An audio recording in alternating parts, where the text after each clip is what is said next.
Welcome to the Bark Brigade Kitchen Podcast by Dogazilla Magazine with the Dog Chef Cookbook to prepare a really healthy and fresh recipe for your dog's meal. Okay, so can you feel that?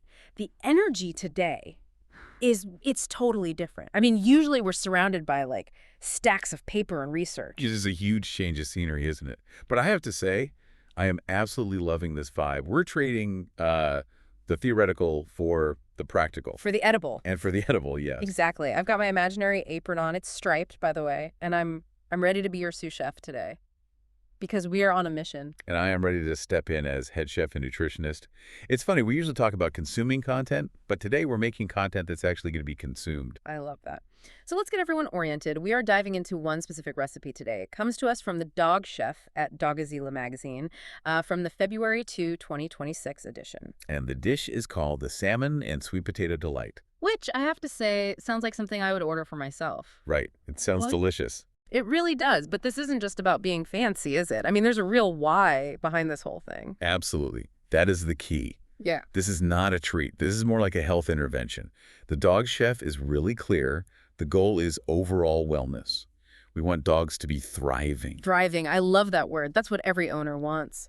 So, Chef, looking at our imaginary prep station here, the first thing I see is the star of the show. Yes. We have 1 pound of fresh salmon. 1 whole pound. Now, my dog goes nuts for fish, but why salmon specifically? I mean, why not chicken or beef? It's highly functional.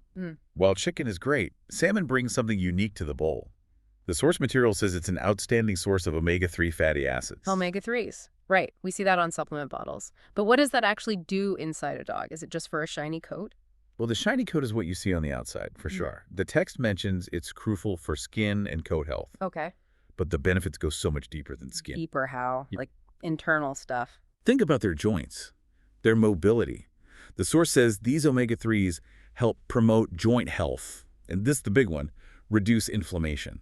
Ah, inflammation. That's the word you hear everywhere these days. For good reason. It's the root of so many problems, especially as they get older. The stiffness, the reluctance to jump. So this salmon is basically like an edible anti-inflammatory. That's a great way to put it. You're fighting the fire in their joints with delicious fish. And you're supporting their immune system at the same time. Okay, so protein, check. We have our inflammation fighter. But you can't just serve a slab of fish. What's the side dish? The side dish is our vegetable powerhouse. 2 medium-sized sweet potatoes. Sweet potatoes. Now, I got to ask, aren't potatoes and carbs just filler? Are we just bulking it up? Not at all. That's a really common misconception.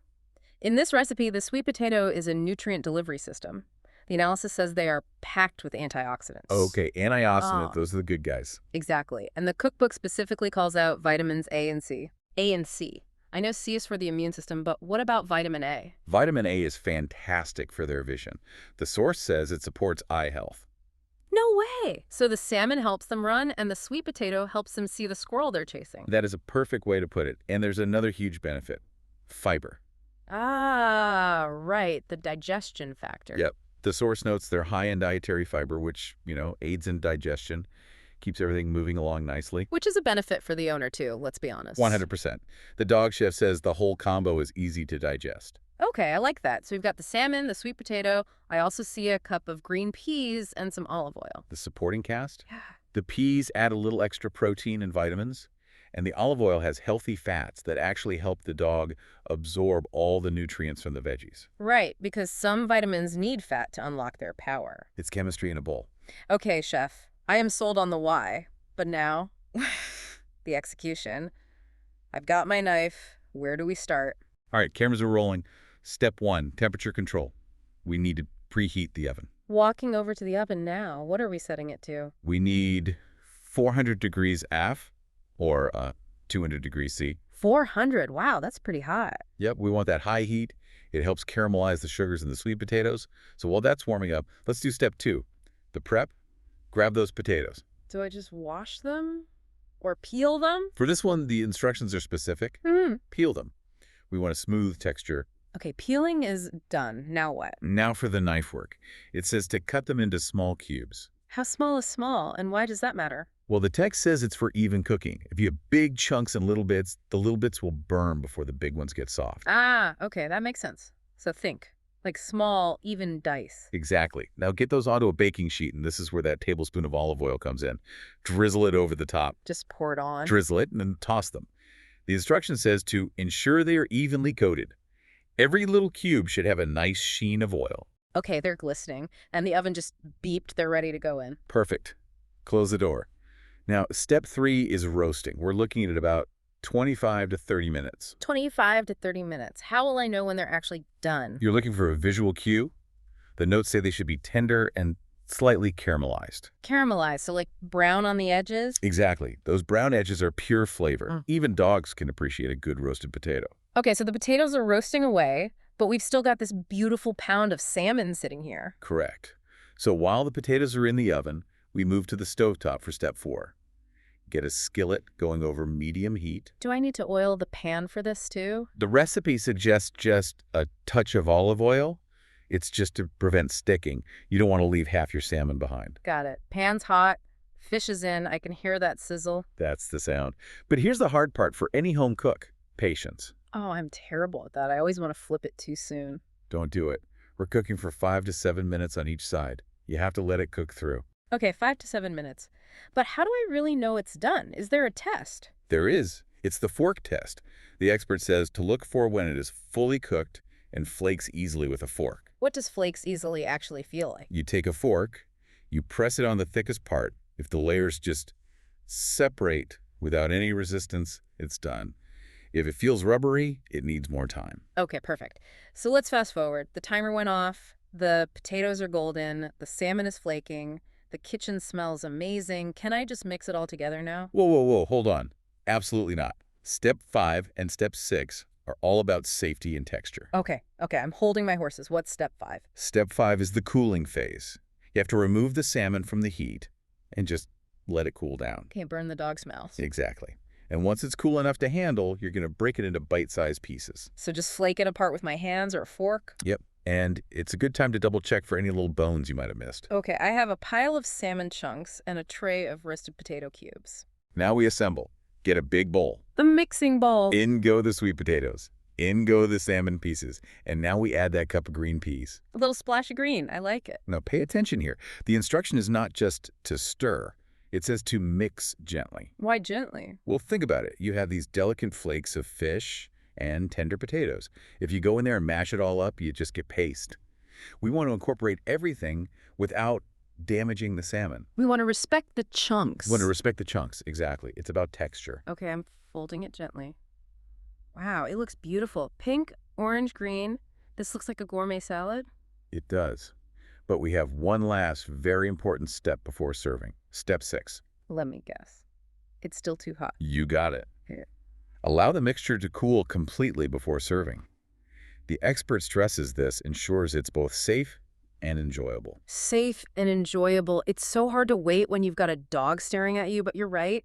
Hot food is dangerous. Room temperature is the goal. It's safer, and it actually lets the flavors develop a bit more. And then you put the bowl down and watch it all disappear in about 15 seconds flat. The ultimate compliment for the chef. The best. You know, walking through this, it's actually really manageable. It's not complicated. And that's the whole point. It's accessible, but the impact on their health is massive. We're creating that overall wellness the dog chef talks about. It really feels like this recipe is part of a bigger philosophy at Dogazilla. It absolutely is. It's part of a whole ecosystem. They don't just give you a recipe and walk away. Right. I was looking through the source, and for listeners who want more, there's the Bark Brigade podcast. Yeah, for all the tail-wagging tales and rescue stories, it's the heart behind it all. And then for the practical side, there's the virtual classroom for dog training. Which is free to use. That's huge. Because you can feed your dog the best food in the world, but if they aren't trained, you don't have a healthy dog. You just have a very shiny, very energetic dog that's eating your sofa. A shiny agent of chaos. And speaking of chaos, I saw an article linked in the sidebar. Why zoomies are important. Ah, yes. A classic. It shows they understand dog behavior, not just nutrition. It all connects. The good food helps their joints so they can do the zoomies. The training helps you manage them. It's a whole dog approach. I think that's the real deep dive here. We started with a recipe, but it's really about a lifestyle. It's about understanding that what you put in the bowl is a tool. Salmon for inflammation. Sweet potato for immunity. Roast for flavor. Mix gently, cool completely. That's the formula. It does make you think, though. If food can be this powerful, what are we doing on the other days of the week? That's the question, isn't it?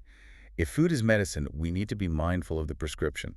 Maybe we can't cook this every night, but we can look for these ingredients in the food we buy. We can be better advocates. Exactly.